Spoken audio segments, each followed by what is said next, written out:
Barrie's Ward 2 is one of the four wards where the incumbent councillor is not seeking re-election. Other three wards are numbers 4, 6 and 10. Bob Ossowski, Greg Pitch and Tracy Strohm participated in a debate organized by Engage Barrie. Another candidate, Craig Nixon, was present during the debate but could not get his microphone working. Bob Ossowski worked in the auto industry for 30 years. He also worked 5 years as the CEO and president of the Society of St. Vincent de Paul. Greg Pitch has been living in Ward 2 since 1994 with his wife and they raised their son there. He volunteers for Scouts Canada in different capacities and wants to prioritize road and other infrastructure. Tracy Strohm has been a resident of Barrie for most of her life and worked as a teacher and principal at Prince of Wales and Maple Grove Public Schools. Affordable housing is one of her top priorities. The debate was moderated by James Caracas of Engage Barrie.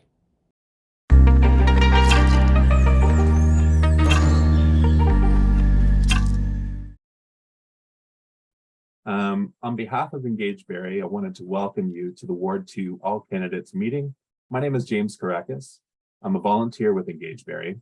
I'm joined by Anita Ford, who is another volunteer with Engage Barrie.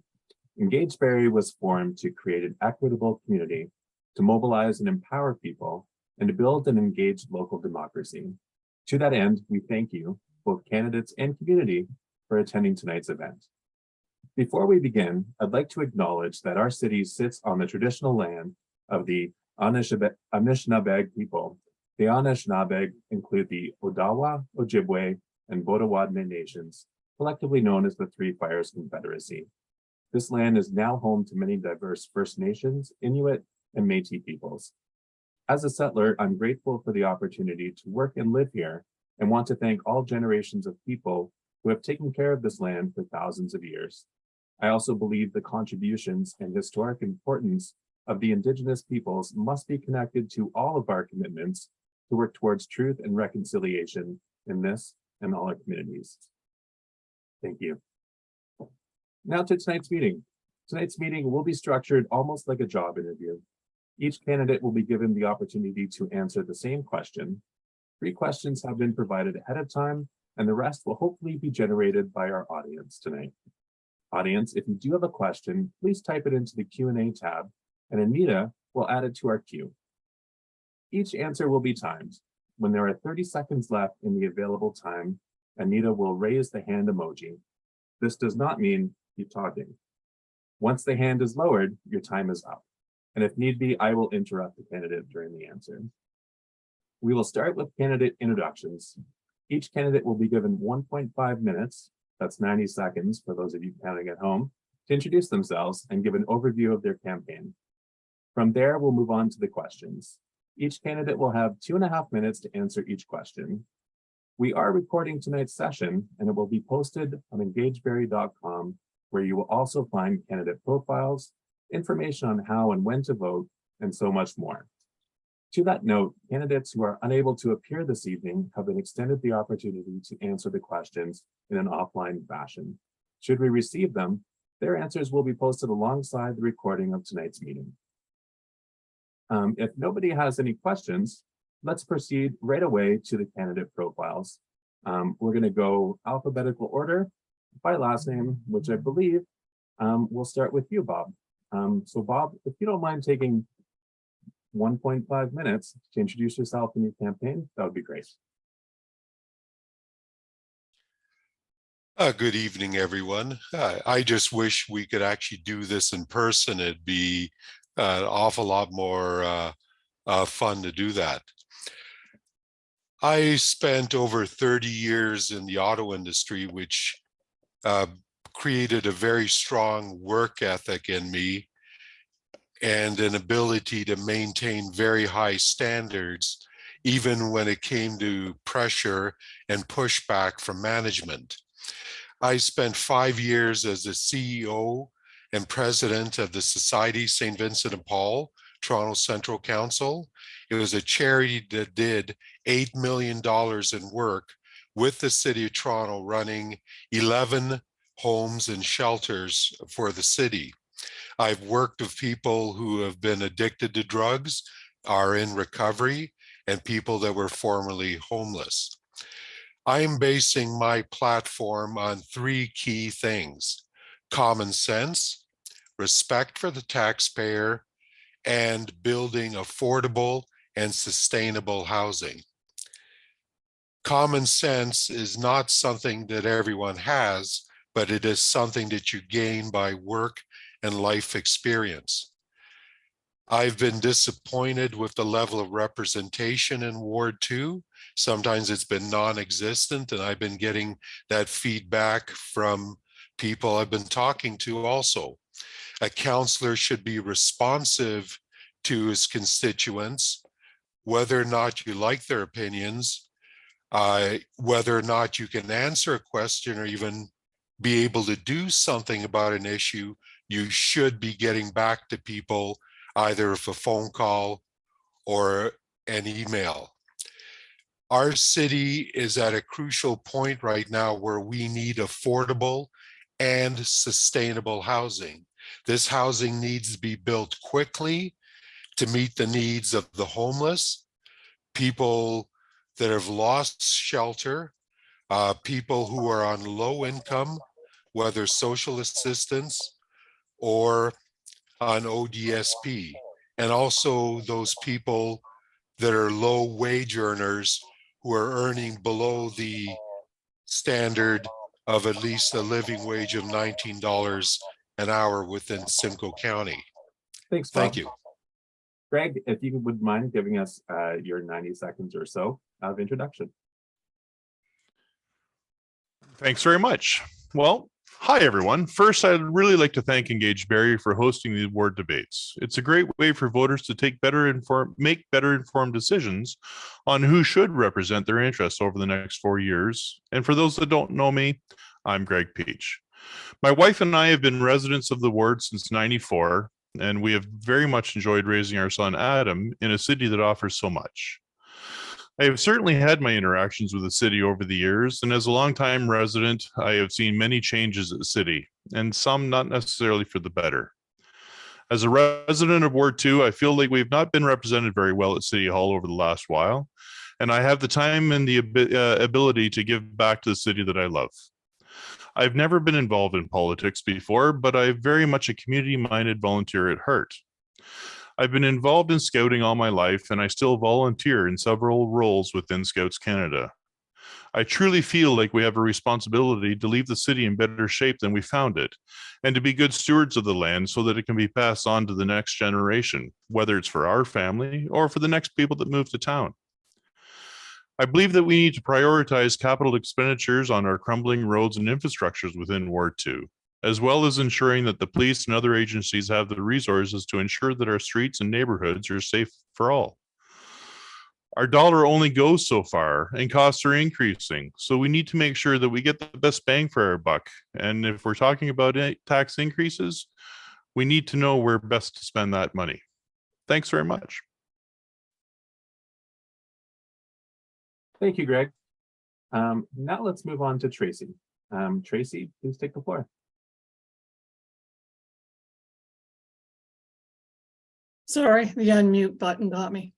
Well, hello, I'm Tracy Strohm. Some of you who have been in Barrie for a while may know me as Tracy Daniels, and I probably taught you to swim. I'm running for City Council in Ward 2 to give back to the city that I love. I've been a resident there for most of my life. In Ward 2, I attended Prince of Wales, Maple Grove, and Eastview Secondary School, and I returned to Prince of Wales and Maple Grove in my professional career as a teacher and a principal. I'm now retired, and I always worked hard for the communities that I was part of. And now I have time and energy to give back to the residents of Ward 2. In my past, I was the founding member of Reelection Barrie. That's the group that actually spearheaded and designed way back the Allendale Rec Center. And we worked closely with the city in order to make that happen. It was an interesting process. And as committee chair of the Recreation Advisory Committee, after that, we worked to of which I was co-chair, to extend the trail. And it's hard for you to believe from Centennial Park around the lake, because council at the time believed that nobody would want to walk the waterfront trail. We also traded lands for the South Shore Center with CN so that we could actually have that continuity around the lake. So I got married, I raised a family, I fully recovered from a brain tumor and had a very busy career. And now it's time to give back. My priorities are to change the development process so that we include affordable housing and greener structures, such as gray water recycling to start. We need to stop the process of developer flipping, making promises that they don't intend to keep and can't keep.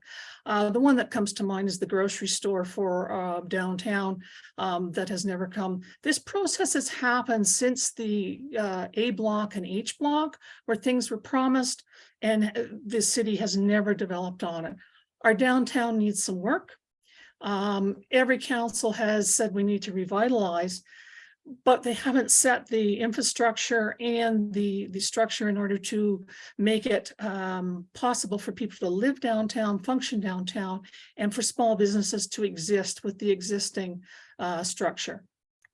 We need to work with the provincial government to change the practice of having folks who are released from provincial facilities dropped in our city without any kinds of support. It's an inhumane process that puts a huge burden on those already here and isn't fair to anybody. And I need to monitor. Thanks. Thanks, Tracy. No problem. Now, I know we do have Craig Nixon on the line. Craig, are you able to hear us? I know you were having some technical difficulties. I see you talking.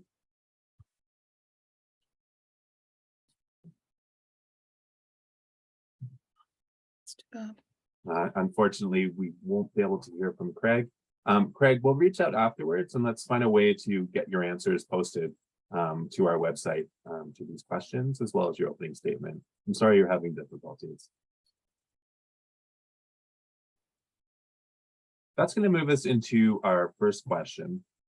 This is the first of 3 prepared questions, and it's on the topic of housing. Access to affordable quality housing is a fundamental human right, which affects our physical and mental health, prosperity, and community. The final report of the City of Barrie's Housing Affordability Task Force has given us a blueprint of how to tackle the housing crisis. Which of these recommendations would you prioritize? How do you intend to support housing development in a way that addresses the needs of all income levels, abilities, ages, and stages, while also being environmentally responsible and working towards more diverse, integrated community building? For this question, let's start with Greg. If you don't mind, Greg, you have 2.5 minutes. Watch for Anita's hand. Thank you.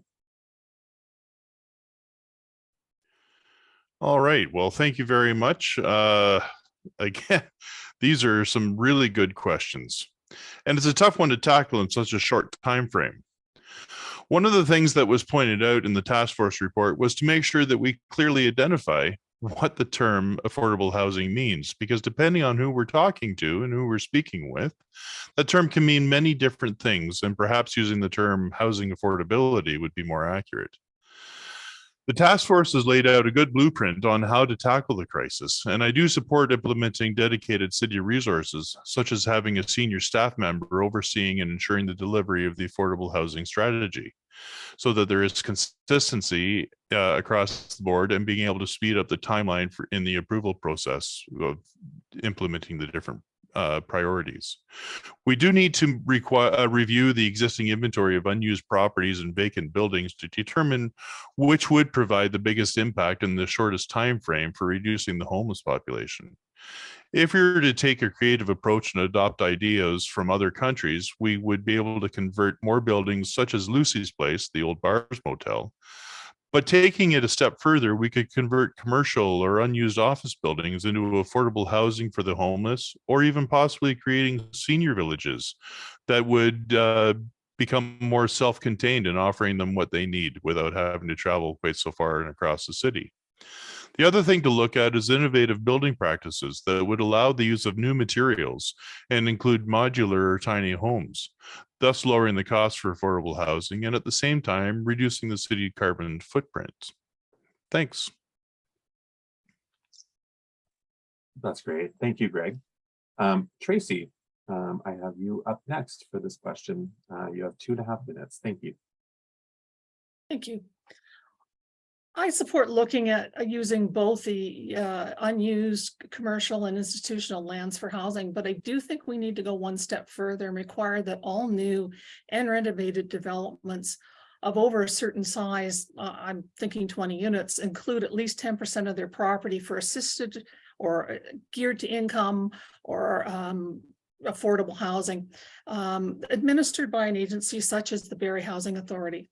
We also need to make sure that our overall development plans include incentives and requirements for services back to the grocery stores and pharmacies to serve the local walking populations.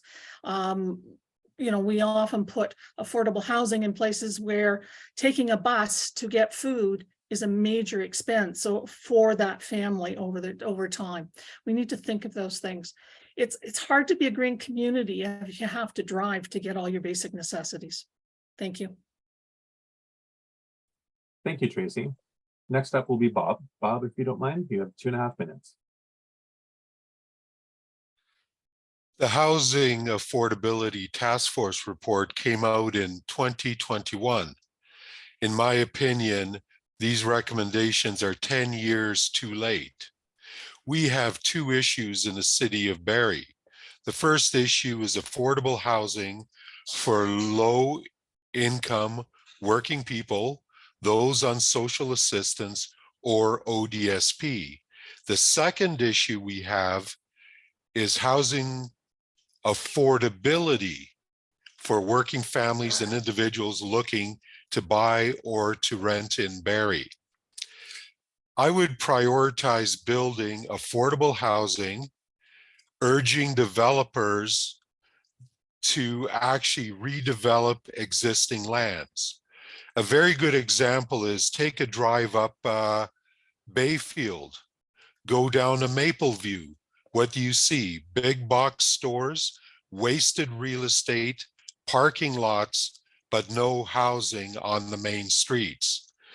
A new development would entail having retail and office space on the first floor, the ground level, with housing built on top about probably 3 to 4 stories. I would mandate that 10% of all new rental units must be priced based on the individual's annual gross income. And those rents would have to fall in to basically no more than 30% of that person's gross annual income. Housing also should be built to reduce environmental impact. By doing this, we would simplify construction by doing slab on grade, modular housing built from sustainable wood materials, anywhere from about 4 to 6 stories. Using and pouring concrete, digging foundations is very intensive and time consuming. We need to build housing much faster, housing in months and not years. Thank you. Thank you, Bob. Now, before we move on to the next question, I wanted to remind the audience that if you do have questions for our candidates, feel free to type them in the Q&A section of Zoom, and we will add those to the queue. Our next question is under the topic of youth. What plans do you have for attracting and retaining more young people to and in our city, including plans for ensuring a more inclusive, vibrant, and sustainable environment for them? How will you attract the quality and well-paying employment opportunities to help give a more secure future? And what programs and services can the city provide to help them build their skills and support young entrepreneurship? Young people meaning people in their late teens, 20s, early 30s. Tracy, let's start with you on this question. You'll have 2.5 minutes. Great, thank you. Retaining a workforce in Barrie is difficult at the present time. As we've been through, housing is not affordable for anybody trying to establish a household. Those in their 30s and 40s and 20s, if they can, are moving out of Barrie because much of the work can now be carried out from home, and their profession, they cannot afford to live and have any type of lifestyle that they desire. We need to look at creating houses that for families that also support the infrastructure of internet, as Craig's finding out tonight. He can't seem to connect. And we also need to look at some creative solutions. I've just become aware of a program in the city of Sudbury that has developed a very innovative project that provides 3 months rent for young entrepreneurs that can encourage pop-up enterprises in unused rental space in their CBD, Central Business District, sorry. This has made the downtown look rejuvenated. The entrepreneur gets to try out a business idea without a lease and find out what being an entrepreneur is all about because of the use of mentors. This has attracted a few young people who did not have the means and the incentive to carry out wonderful ideas, and has begun a rejuvenation of their downtown. We also need to look at attracting greener businesses to our city that are hiring and requiring paying decent jobs for our 20 and 30-year-olds. The tech industry comes to mind. We have the computer processing folks in the South End, but again, they are not very labor intensive. But those types of jobs and professional jobs are what we need to be looking at by very creative solutions, and maybe using some of our tax dollars to do so. Thank you. Thank you, Tracy. Now we'll move on to Bob. Bob, the floor is yours. You have 2.5 minutes. Attracting and retaining youth depends on employment and housing that is affordable. Barrie has been attracting individuals and families that cannot afford to live in the GTA. Barrie is ideally suited for active young people that enjoy an outdoor lifestyle. I plan to press for more sustainable housing with lower environmental impact, something attractive to younger people. Employment and entrepreneurship are bigger issues. First of all, schools need to bring in a mentorship and co-op program beginning in grade 10 that would not only teach necessary skills, but also steer youth into well-paying jobs. Not everyone is suited for university. Not everyone is suited for college, but there are other jobs out there in the service industries that are very well paying. I would get Sandbox involved in a mentorship program. Council can create the environment that is attractive to prospective employers by keeping taxes low and having infrastructure ready for new employers to move into the area. A key player in creating employment for youth and future employment opportunities is the Barrie Chamber of Commerce.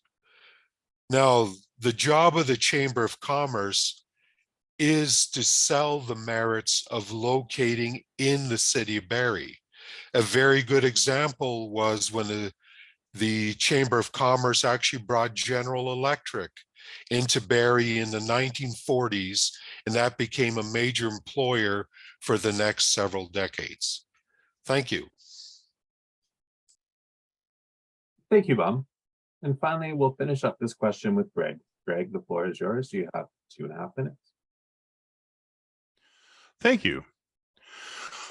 Well, we certainly need to tap into the youth and the younger population within Barrie and ensure that they are recognized and included in the planning process as we move forward.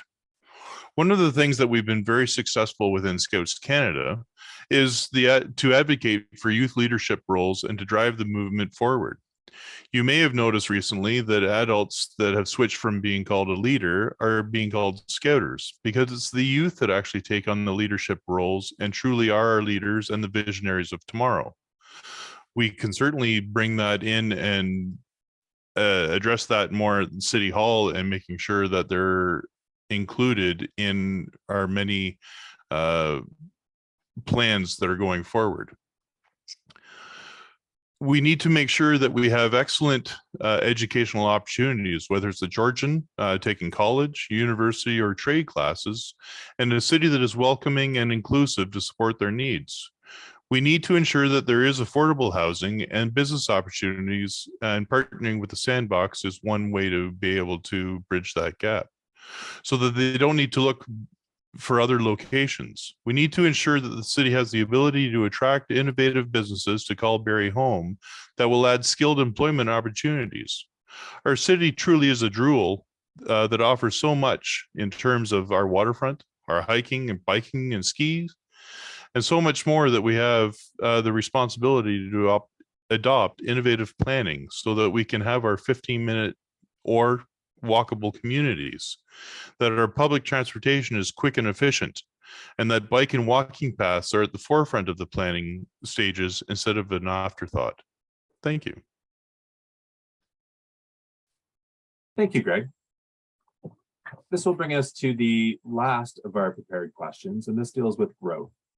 Looking forward and beyond Barrie's housing concerns, how will you handle the growth of our population and the opportunities and challenges this can generate? What are your 3 priorities to make our community more equitable, safe, and affordable for all residents as we grow, while providing the infrastructure, public transportation, green space, recreation, and other city services required by this increasing population? And how will you work towards eliminating systemic barriers, including race, gender, ability, age, and economic status, to ensure Barrie is a safe and welcoming city for all residents? Apologies. Bob, you will have the floor first for this one. You have 2.5 minutes. First, we have to have a plan for our infrastructure, that it is ready for future growth, and to ensure our roads and public transit can be expanded for the future. We need to first begin redeveloping land to prepare the housing for our future needs. We need to be able to build a density where the density that presently does not exist. The city has set a very good example of being an equitable and diverse employer. They are doing a great job of that. We need to tap into the diversity that already exists in our city. The housing affordability crisis in the GTA has driven a very diverse population north into Barrie. It's very common now to walk down a street in Barrie and actually hear somebody speaking, for example, Spanish, something you would have never heard 10 years ago in this city. To keep our community safe, we need to invest in training our police services. They need to be better understand the underlying causes of social issues. They also need better training and the tools to serve and protect our community. I believe that the key to staying affordable is to control our spending. We are losing the battle with rising taxes. Many Barrie residents now pay taxes 30% higher than they do in the city of Toronto. We need to make very hard decisions between what do we really need to build or want, or is it something that we simply want to build but do not need? Thank you. Thank you, Bob. We'll now move on to Greg. Greg, the floor is yours. You have 2.5 minutes. Awesome. Thank you very much. Barrie at times has come across as being very reactionary in its planning instead of a well thought out growth plan. As the city continues to grow, we will certainly need to address public transportation issues and make the bus system a much more efficient entity and reduce the commuting times across our city. As I've said previously, we need to take a forward-thinking approach and implementing the 15-minute or walkable communities with biking and walking paths connecting all parts of the city. We need to ensure that we continue to expand and look at and as we look at intensification, we also need to look at our infrastructure and making sure that it can support the growth. As the city grows, there will be more demand on the services provided, such as our waterfront, our parks, and our green spaces. But yes, our roads, our wastewater treatment plant, and the landfill. We need to be able to balance the growth and intensification with additional parks and green spaces.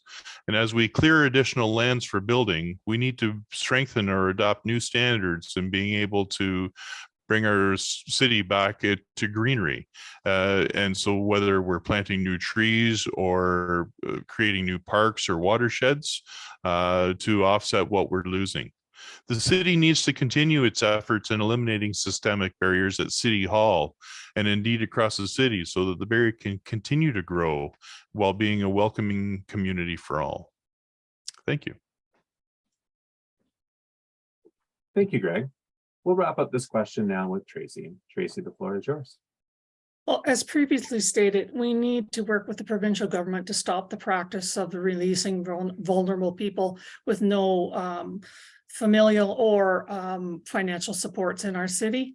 There's no support or planning for the next stages of their lives. And the definition of insanity is always being to keep doing the same thing over and over and expecting different results. Our agencies have worked hard to help make our downtown usable and safe. And I would like to explore the creation of small, single, self-contained housing units akin to a small university residence with service and supervision to give these folks an opportunity to have a life which they're proud. My next one is to, as I've previously stated, require all new and renovated developments of over 20 units to have 10% of their housing administered by somebody like Barrie Housing for affordable units, and the removal of systematic barriers that must be the lens for every policy and every procedure in the city. And we need to really tap our citizens through the reestablishment of citizen advisory committees that don't just look at one group for answers that are directly at the decision-making table and advisory table. And this is why, if elected, I will regularly listen and have contact with all members of the community. I have a background in restorative justice. I also have a background in working with bridges out of poverty. So, those sorts of being truly involved, not being peripherally involved, are important in order to make our city the fabulous place that it should be. Thank you. Thank you, Tracy. That brings us to the end of our prepared questions. We'll now move on to audience questions. Just a reminder to members of our community in the audience, you can pop your question into the Q&A tab and we'll add it to the queue. Our first audience question is this: will you commit to advocating for a fair wage policy that would require the city and its contractors to pay fair wages, comparable to union level wages, to its workers? For this question, we will start with Greg. Greg, the floor is yours. You have 2.5 minutes. Thank you. So, yes, when we're talking about fair wages, we absolutely need to make sure that we're bridging the gap, that we're being equitable in what we're doing. Should it be exactly the same as somebody that's unionized? I don't know that. I don't know where the background is coming from, but we all need living wages. As somebody that has worked at minimum wage jobs in the past, it is extremely frustrating to be able to pay your bills at the end of the month. I honestly believe that we need to be able to do a better job at being able to balance everything across the board. Thank you. Thank you, Greg. We'll now move on to Tracy. Tracy, the floor is yours. Certainly, having worked as a contract worker, a fair wage policy is absolutely vital, and to build that into the contracting process as opposed to leaving it up to the contractors to what they are going to pay their folks. We need to, as a city, to be the example and to model behaviors for our businesses. Thank you, Tracy. And finally, Bob. Bob, the floor is yours. Well, thank you. Mandating how much somebody should make itself is a difficult question. I think back years ago, just when I graduated from university, I had a job where I earned basically just above minimum wage. It wasn't bad, but I was able to afford a one-bedroom apartment in Mississauga on Lakeshore Road, and I was actually able to save money each and every month. A lot of things have changed since then. I worked for a unionized employer, and they paid basically $34 an hour. That was the union wage, plus benefits. But there are many unionized workers that make far less than that. I think that anyone hired to work for the city of Barrie as a contractor must pay wages equal to or slightly better than what city employees are receiving right now. But the other thing that we can do is it's not only about raising wages or mandating how much somebody can earn an hour, is bringing down the cost of living in Barrie. If we can bring down the cost of rental housing, that is like giving somebody a pay raise. Thank you. Thank you, Bob. And we'll move on to our next audience question, which is this. A pre-existing and continuing concern in Ward 2 is the opioid crisis. What are your ideas and plans for supporting substance users while reducing the negative impacts of this crisis in Barrie? For this question, we will start with Tracy. Tracy, the floor is yours. Well, as you know, the opioid crisis has been a long time coming, and a lot of it has some background from our medical folks. I do support the supervised use center. The supervised use center with a proviso that there is services available for folks who request that they are now ready to get off their habit. You can't wait 2 weeks when somebody says, I need to go to addiction rehab. And the waits are sometimes months for our folks, and you have lost those folks. So we need to have seamless care for our users. We also need to work with the medical community to lessen the amount the amount of opioids that are prescribed, because many of our users have started as medical users and then move on.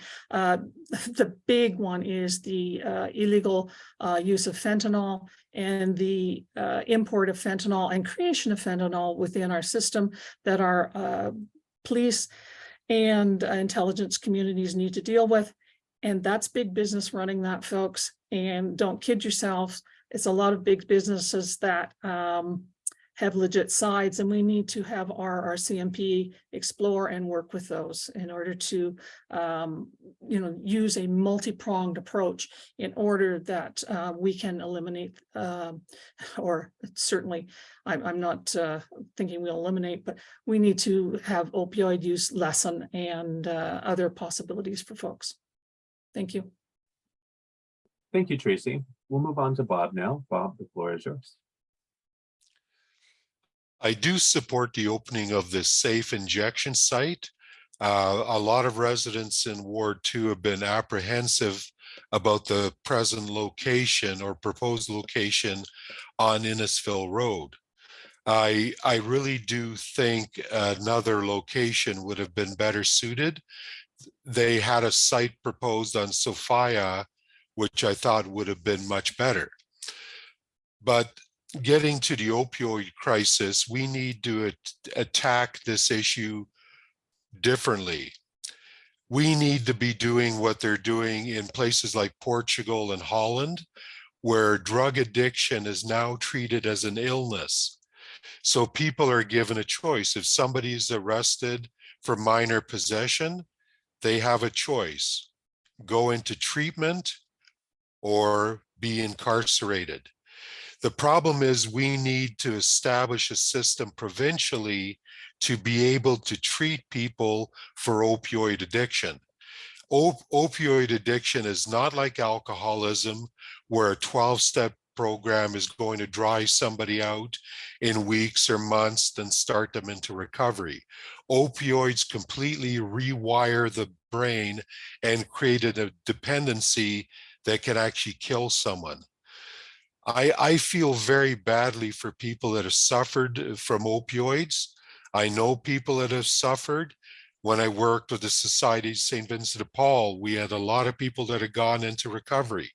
We were the only organization in the city of Toronto that ran a home for men who were former heroin addicts who are now using methadone. And I think we need to find better ways to get people into recovery. We could do this with the city and the county by creating a group home structure where they can immediately go into a group home, live under supervised circumstances, awaiting a spot in a recovery program. We really need to help people and save lives. Thank you. Thank you, Bob. Now we'll move on to Greg. Greg, the floor is yours. Thank you. The opioid crisis has certainly come to the forefront, and it certainly has been magnified over our recent pandemic, where services have been hard to come by. When we're looking at safe injection sites, yes, I believe that it is a very good step forward, and we should be supporting that. I have certainly talked to people that live in the area, and they're not necessarily concerned about the location of the safe injection site. They're concerned about the people that are around it that aren't actually availing themselves of it, or the pop-up stuff that's happening around it, like the tent cities, like actually, and it's the refuge, it's the waste that goes along with it. But we need to be able to tackle it wholeheartedly. We need to be able to offer those support services. We need to be able to connect with the county, the province, and federal support systems to make sure that the money that is being provided is actually getting to the right areas. Yes, Tracy and Bob have very good points. It does certainly rewire the brain. It isn't like alcoholism, and we need to be able to offer those steps rapidly to those that require it, because if they are willing to take those steps as good citizens, we should be able to help them do that. Thank you. Thank you, Craig. We'll move on to the next audience question now. And here it is. What made you decide to run for Ward 2, and why is this ward so important to you and to the city? For this question, we'll start with Bob. Bob, the floor is yours. Thank you. Well, the first thing, well, I've been thinking about running for council for quite some time.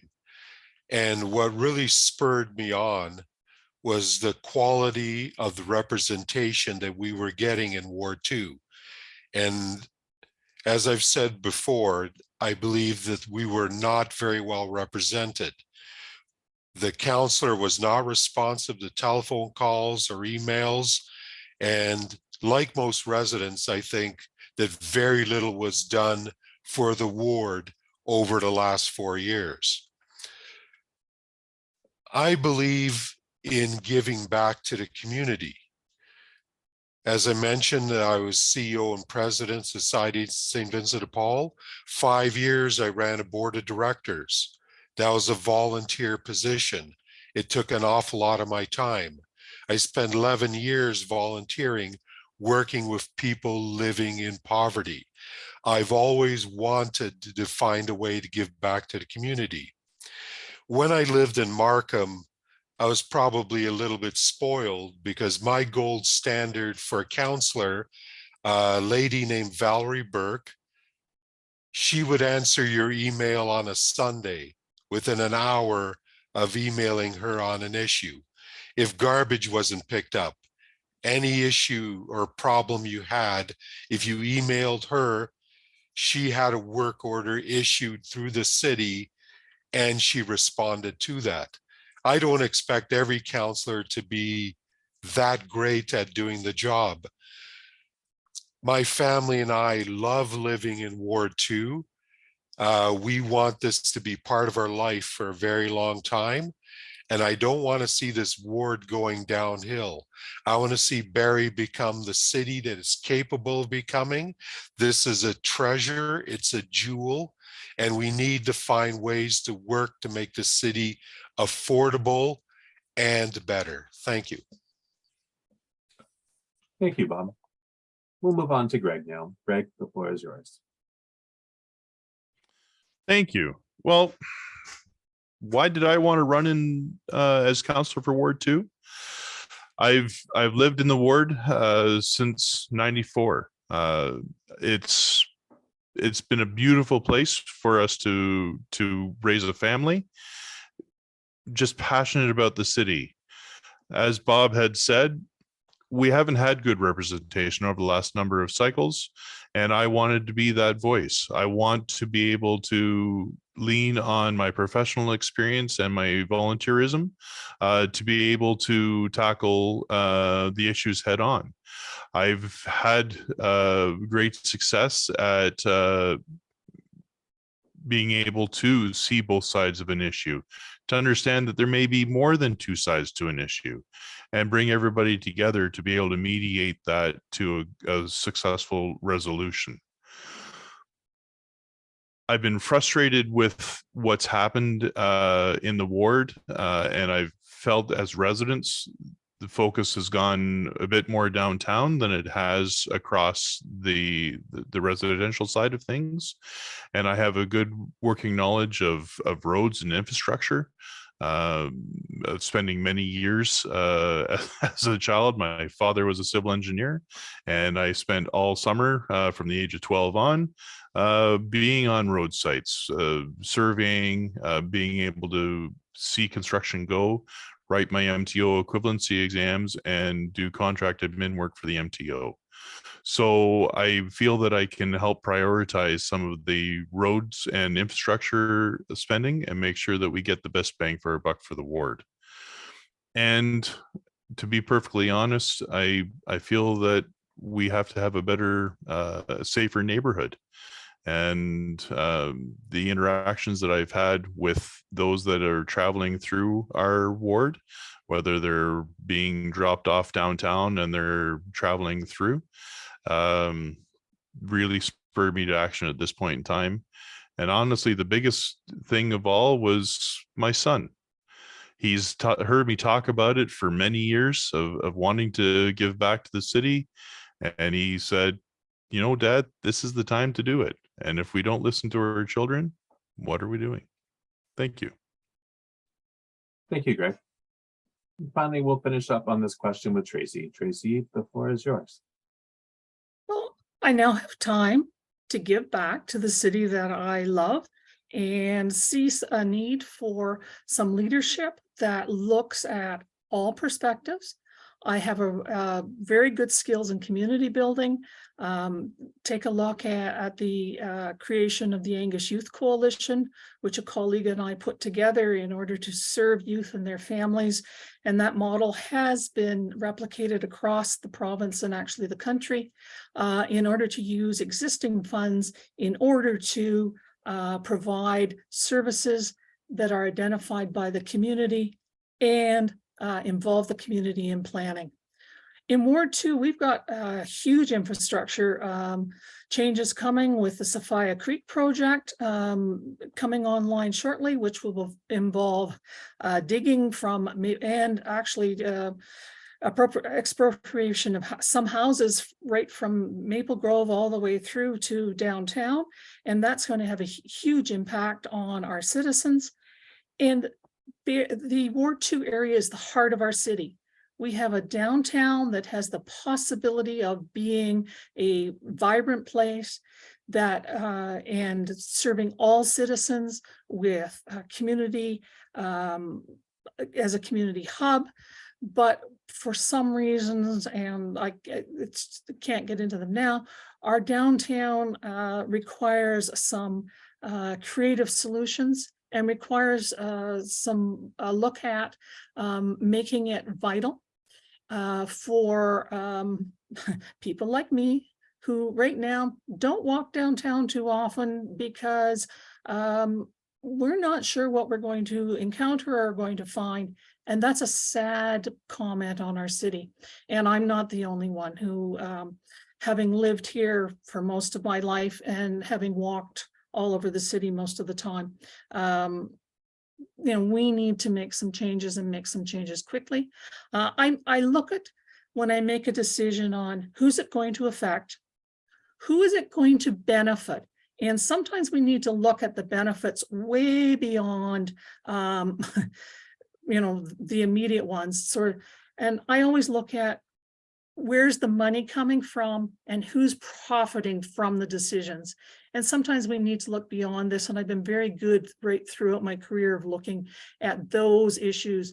Show me where the money's coming from and show me, why the reaction is where it is. It's time to serve my city. I've got the time, I've got the ability, and I'd like to be part of the next city council. Thank you. Thank you, Tracy. That'll bring us to our next audience question, which is this. What do you think the city should do about the high level of vehicle noise, specifically on the lakeshore? For this question, we'll start with Craig. Craig, the floor is yours. It certainly has been a frustrating topic over the last little while about the excessive noise. Unfortunately, due to provincial standards being lax, changing them, it has been taken out of our control somewhat. Once Premier Ford removed the license plate renewal steps and to go for your drive clean and your emissions testing, that now has led to a lot of modifications over the last while, and we are certainly seeing that across our city, not only on Lakeshore. You can hear engines revving throughout the north end, you hear it through the south end. You don't have to go very far in social media to see all the posts talking about it. But what we can certainly do is follow the rules that are already mandated through the police and through the noise bylaws, and hopefully step up targeted enforcement to reduce this issue. It is going to be a long time coming to be able to do that, but I think that it is certainly needed. Thank you. Thank you, Greg. Tracy, the question is now put to you, and the floor is yours.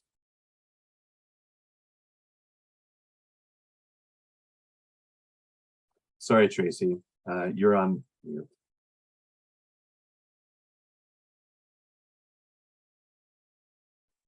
Thank you. Greg, you took a lot of the words right out of my mouth in that the change in licensing has really affected the ability of mechanics to take a look at. I mean, not that they won't modify them after they have their inspection done, But we also need to support our police and enforcement, and also advocate with the provincial government for the ability for police officers to have just cause to stop and look at modifications on vehicles, and make our penalties for street racing even more robust. That you'll find there are a lot of meetups in town of the muscle cars and the cars with noisy mufflers in order to run around the parking lots late at night. And we need to put an end to that one. Thank you. Thanks, Tracy. We'll now move on to you, Bob. The floor is yours. Thank you. This is probably one of the top issues that you hear about in Ward 2 and the rest of the city of Barrie. Even when we had the Drive Clean program, there were a lot of garages that could actually cheat the system and still get cars a pass. But anyway, part of the problem within the city, other places, is catalytic converters are being removed and sold simply because people need cash. You can go to a scrapyard anywhere here in Barrie and get $400 for a catalytic converter, no questions asked. I think one of the issues is that Barrie Police Service does have to step up and deal with the issue. Barrie Police Service, to your surprise, is actually undermanned. For a city our size, they do need additional constables. But I think one of the things that would push the police to enforce noise would be to actually increase the fines. And I'm willing to work with the Attorney General to actually have the fines upped for the modification of exhaust. For example, if you have a defective muffler, the fine is $110, and there are surcharges. If the catalytic converter is missing, another $110 plus surcharges. But a $110 fine is not a disincentive to not having a muffler. If the fine is increased by the province to a minimum of $500 or maybe even $1,000 for the modification of the exhaust, that's going to be a major financial hit to people that are modifying cars. The police forces will be more robust about cracking down on this issue. And I think that's one of the solutions. We also need to prohibit the sale of components for the modification of exhaust. They do nothing for the environment. They do nothing for the performance of the car, except basically up the noise. So again, I think that upping the fines is going to be the way to go, but that's going to take the province. And I think the Ford government will listen if we complain enough and actually raise the fines for modifying exhaust. Thank you. Thank you, Bob. That will move us on to the next audience question. The city of Barrie is on the cusp of investing in an asset that will boost the economy and be of benefit to all Barrie residents for decades to come. That is the building of a performing arts center. With a performing arts center, professional entertainment of all kinds will arrive at our doorstep year-round, while also being used for community performances and activities. It will cost the taxpayer less to run on a percentage basis than our city sports and recreation services. What position will you take with respect to the completion of the proposed free space performing arts center for Barrie? For this question, we'll start with you, Tracy. The floor is yours.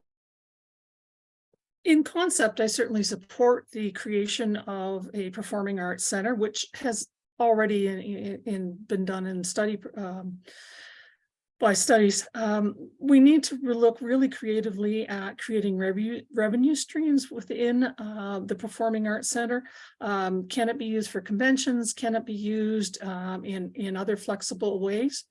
The other thing is we need to be on the lookout for infrastructure and grants for building. As we did years ago in creating the Ellendale Rec Center, we were able to tap in just by creative use of space and building to some very good grants at both the federal, provincial, and private level in order to create those spaces. At one point, there was a plan to try to put a performing arts center on, but land did not exist there. But yes, I do in principle support the creation, but we certainly need to look at design, location, the infrastructure to support the location, transportation, and flexible use for revenue generating. Thank you. Thank you, Tracy. We'll move on to you, Bob. The floor is yours. Thank you. This is a popular email topic that I receive a lot of requests on. I do believe that there is a need for performing arts center in Barrie. The first problem is, how big should it be? I believe that a performing arts center that is approximately 4 to a maximum of 500 seats would best suit the city. A very good example is the one that's down in Markham.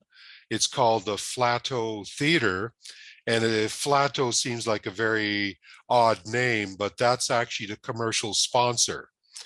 They have about a 4 to 500 seat theater. Now, Markham is a city of 338,000. They do have a rehearsal hall, and they are able to host receptions, and they are professionally staffed. So that sounds like a great concept. You could have a reception there before or after performance. The size is manageable. If we were to go above something like 500 seats, there is the risk of it becoming a white elephant that the taxpayer is going to have to foot the bill in the long run because it simply will not be sustainable. Now, the other question is, where do we build it? Downtown is a popular location, and there is space for it. I personally would like to see something up around Georgian College.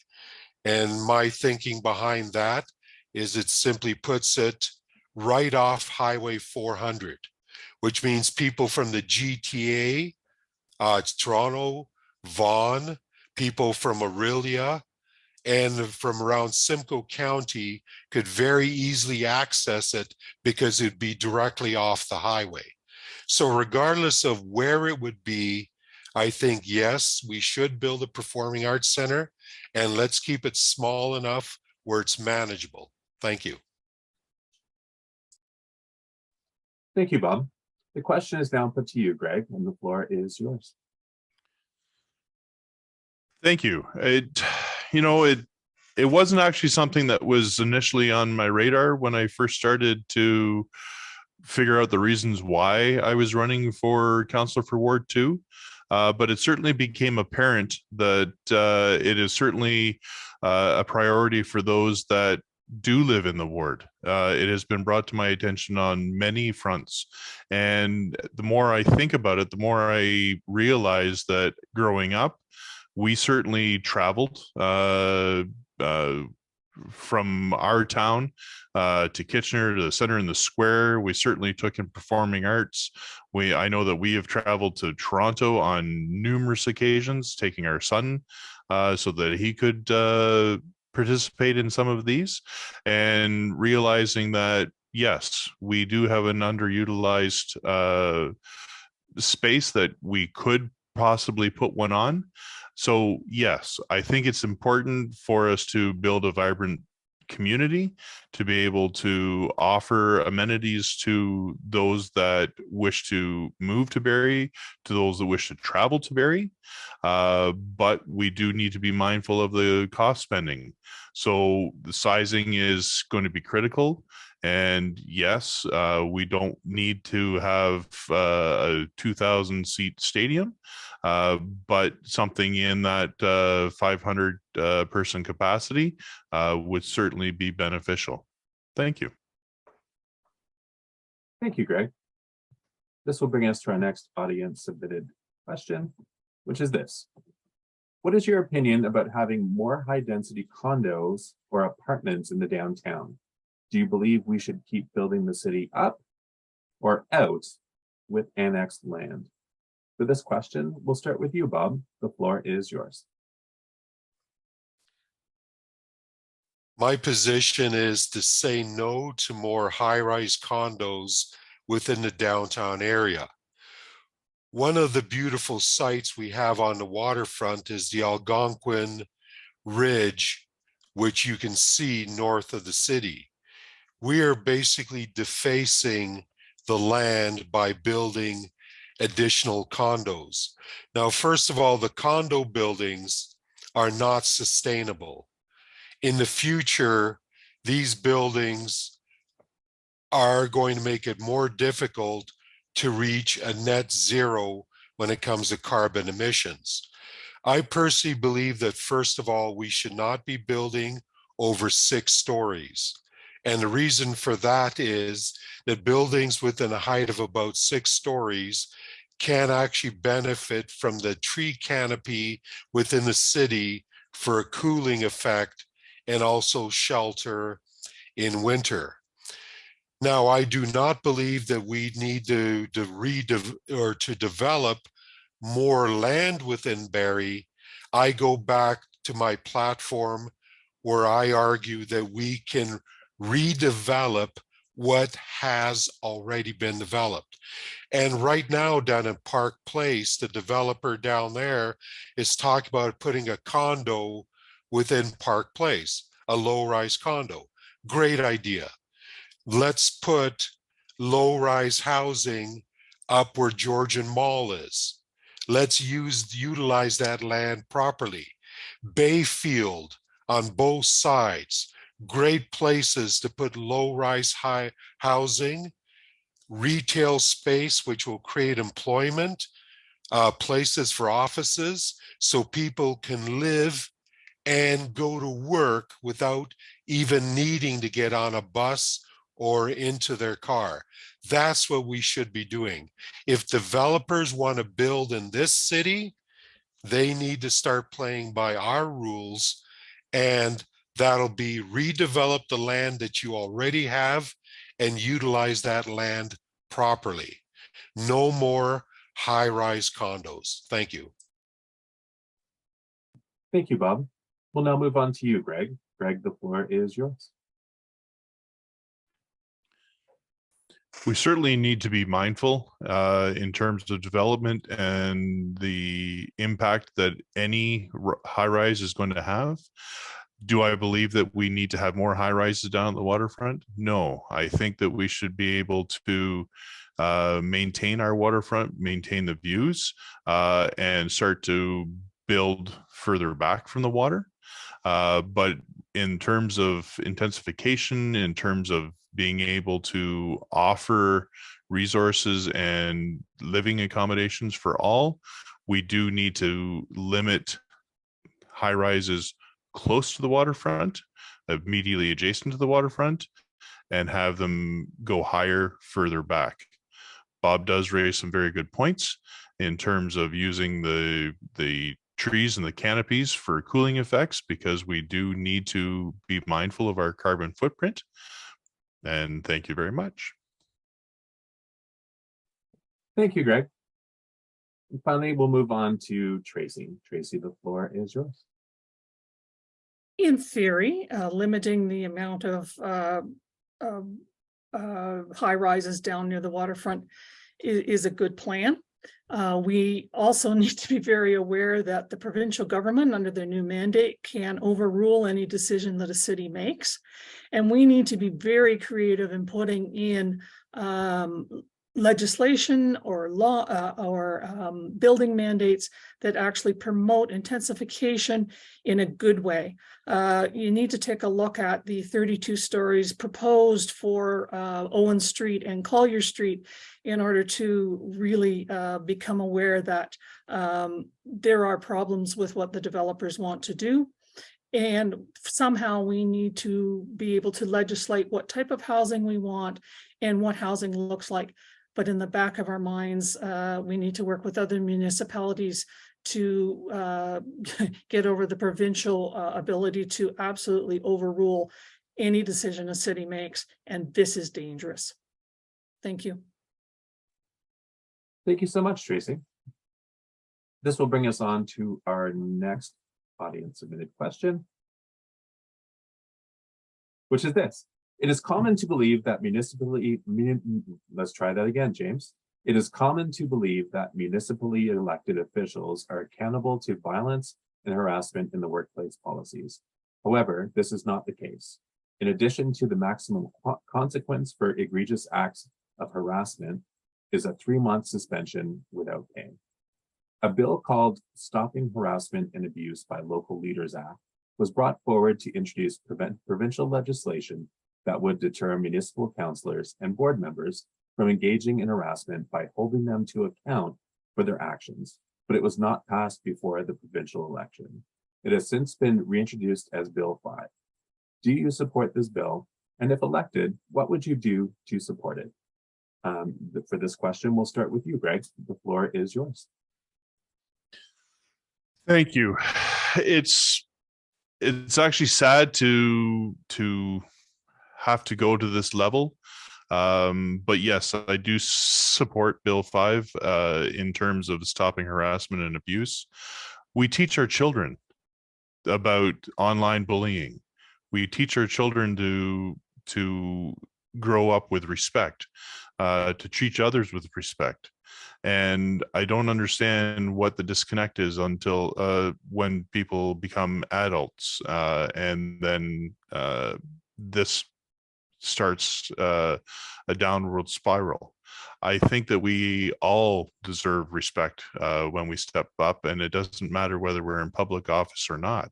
We just need, as a society, need to adopt our common values of, treat everyone with respect and you'll be treated with respect. So yes, I do support Bill 5. Thank you. Thank you, Greg. We'll move on to Tracy. Tracy, the floor is yours. I certainly do also support Bill 5, the same as I support the legislation that limits the harassment in the workplace for everyone. Where we get into trouble is that Bill 5 doesn't look at elected officials being harassed and the continued harassment, and there probably needs to be something built into that so that are consequences for outright harassment for all of our citizens, that it should encompass everyone. Thank you. Thank you, Tracy. And finally, Bob, we'll finish up with you. The floor is yours. Thank you. I have had a lot of experience of harassment in the workplace. Working in the automotive industry, harassment was almost a day-to-day thing. Sometimes worker against worker, a lot of times management against worker. You couldn't count on the union to back you up a lot of the times. And I know that harassment itself has a terrible effect on employees. I've seen management berate others' management in front of employees, and it's something that's really terrible to witness. So I do support Bill 5. I think that every councillor should treat people with respect. The people who work for the city of Barrie are great employees. They do their job well. They deserve a safe workplace, free of harassment from anyone. And again, the councillor or anyone in a in authority should not be harassing anyone else. We need to treat each other with respect. I know, especially, there's a lot of people that like to yell and scream at councillors, harass them, keyboard warriors. We hear about stuff like that. But we have to set the stage for behavior. So as councillors, we need to set an example for how we behave ourselves in front of city employees and the public. Thank you. Thank you, Bob. That'll bring us to our next audience question. Are candidates doing okay? We're on a, not so much a marathon, but a good stretch here. You're good to continue? Excellent. Our next audience question is this. If elected, what would be the biggest goal you would hope to accomplish within your first term? How would you like to leave your legacy on this amazing city? For this question, we'll start with you, Tracy. The floor is yours.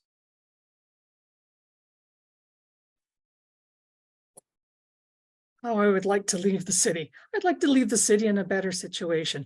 That's a very trite statement, but I would like to begin to work at revitalizing our downtown by working on some long-term solutions for our homeless population, to have some stimulus for increasing businesses and the type of businesses downtown, and also to look at the whole ward as far as housing and the type of housing and infrastructure that goes into our city. The one being Sophia Creek, but there are other water projects coming fast and furiously that will directly affect our ward, and we need to do the best for our citizens in that case. Thank you. Thank you, Tracy. We'll now move on to Bob. Bob, the question is yours. Well, there's an awful lot that I would like to get done, but let's start with some of the biggest complaints. Let's try to deal with the noise issue, number one. See if we can get the fines upped for illegal modification of exhaust or for improper exhaust systems on vehicles. Let's try to get the potholes filled a lot faster. In fact, instead of filling the potholes, which is not working anywhere in Ward 2, let's move up the schedule for repaving a lot of the roads. Walking around the ward, I could not believe the condition of a lot of the streets. People living in Ward 2 should be screaming at the city. No, not screaming at the city, screaming at their councillor for the condition that the roads are in right now. A legacy that I would like to leave also is getting affordable housing built a lot quicker. And I really do believe that we can build housing, slab on grade, modular housing. The city of Barrie failed to do this on the old fire hall lands. It seemed like we were going to get some sort of affordable housing, and then they found every excuse in the book for not to build it. And I can find ways to make a project like that go through. We may have grand dreams as councillors, but let's get some very small things done that improve life for residents. One of the things I hear about from seniors a lot, what about snow removal? And I know in my area of the ward, the city snow plows cannot clear the sidewalks. They cannot do it on a second pass. There's seniors walking with their walkers out on the streets because the sidewalks are icy and impassable. We've got to find a better way to deal with snow, which is a major part of our life here in Barrie. Maybe we can create a program utilizing the homeless, people that have been released from prison, who will work for social credits and be able to go into areas and remove some of that snow. If the machines can't do it, it needs to be done with shovels. Thank you. Thank you, Bob. And finally, Craig, the floor is yours. Thank you. To be perfectly honest, what I really want to get in place right away is to be able to set up a direct communication with the people of Ward 2 to make sure that everyone feels connected again, so that we can set up town halls, so that we can set up communication, so that those that are in the ward that have knowledge on some of the topics that we need to tackle feel confident and comfortable in being able to share their ideas. Being able to hold council accountable and be able to relay that information back is critical. The other thing that I actually really want to tackle when we're talking about alternative housing is to look at how we can bring some of the underutilized buildings in Ward 2 area to incorporate senior living, to be able to bring whether it's hearing hearing aid places or senior centers where that they can go without having to always travel up to the hospital. There's very little downtown for our seniors to be able to access services. So bring the services to them, to their local areas, and make their lives that much easier. Thank you. Thank you, Greg. This will bring us to another audience submitted question, which is this. Given that the city of Barrie has declared a climate emergency in 2019, what specific climate action policy will you champion that will have an immediate impact on reducing greenhouse gas emissions within our city operations? For this question, we will start with Bob. Thank you. This itself is a very difficult question. What can we do? We're at the point right now where this next council is in a position of making some very major decisions. Now, first of all, are we going to continue to allow new housing to be built within the city of Barrie that is heated by natural gas? Or are we going to mandate that by, let's say, or we'll just pick a date, January 1st, 2025, that all new housing must be heated by electricity only, the most expensive way to heat a home? Those are types of decisions we will have to make. Building of high-rise condos. The least efficient building that you can build is covered in glass, and that's a condo. If we're going to build, if we want to lower our carbon footprint, we have to look at the way we are now building within the city of Barrie. Building for more sustainable materials, using less concrete. And by sustainable materials, I mean recyclable materials like wood, which is great. Concrete is a very intense material, takes a lot to produce it. We can lower our carbon footprint by using less concrete. Are we going to electrify our fleet, or are we going to power the city's fleet by some other means? And I'd like to plug a mayoral candidate up in the township of South Algonquin, Barney Baker, who has proposed to the Minister of Energy in Ottawa that the town of Whitney could actually generate its own hydrogen with a small scale hydroelectric project. They presently do have hydroelectric, but they could convert their township fleet to burning hydrogen. The city of Orillia has its own hydroelectric project. A partnership between Barrie and Orillia could see small-scale hydrogen production to power both our vehicle fleets. These are exciting ideas that we really need to look at that would lower our carbon footprint. Yes, we have to get people driving less, and those are conversations that we have to have. Thank you. Thank you, Bob. And now we'll move on to you, Greg. The question is to you and the floor is yours. Thank you. It's certainly something that's going to affect us continually from now on. Our temperatures are rising. We certainly have to do something to be able to stop the flow.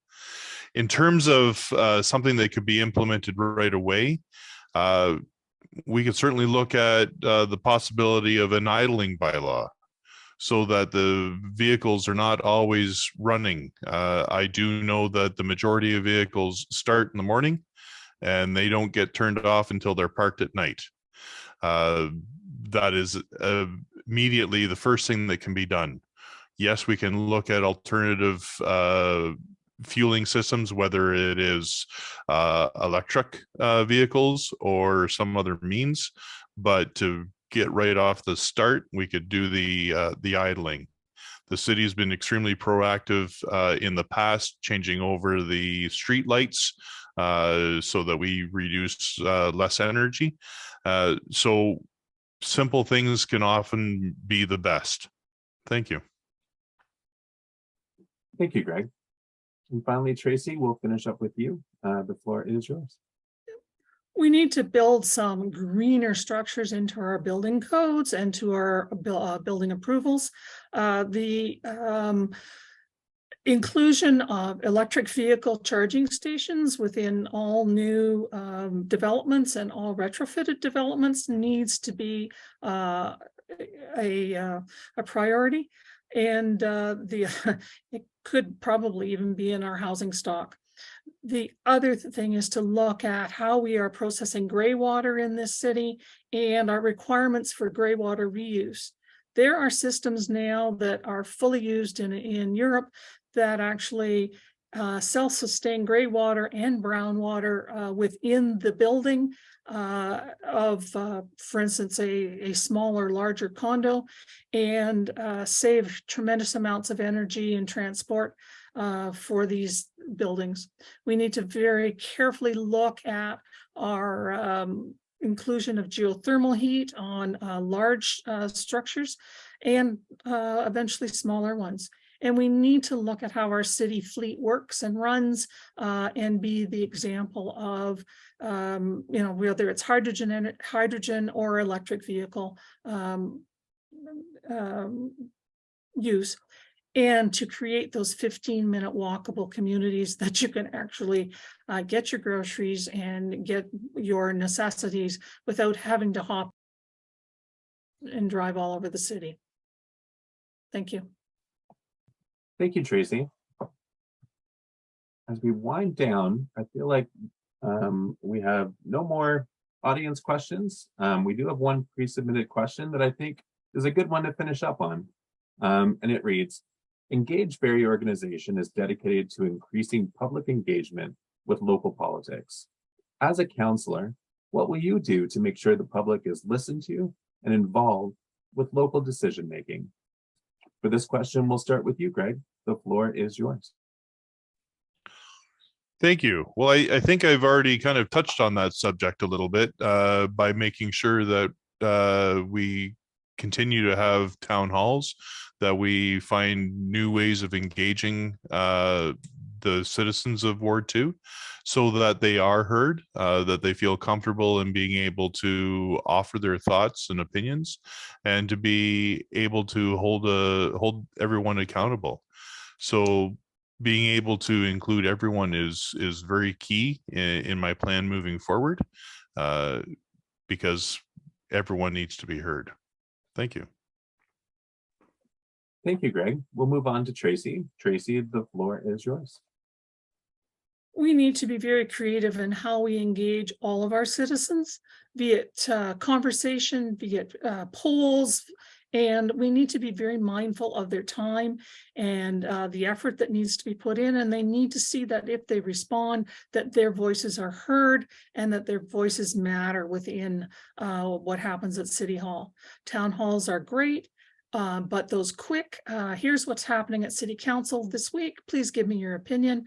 And of course, as a counselor, I do try to answer anything immediately or at least within 24 hours in order to respond. And sometimes the response is, I'm sorry, I don't know, but I will find out for you, and go from there. But as people see that you are responsive, and as people see that their voices are heard and that their voices matter, and I mean, from the people living on the street until our right up to our business people, that everybody needs a say in what's happening for our city.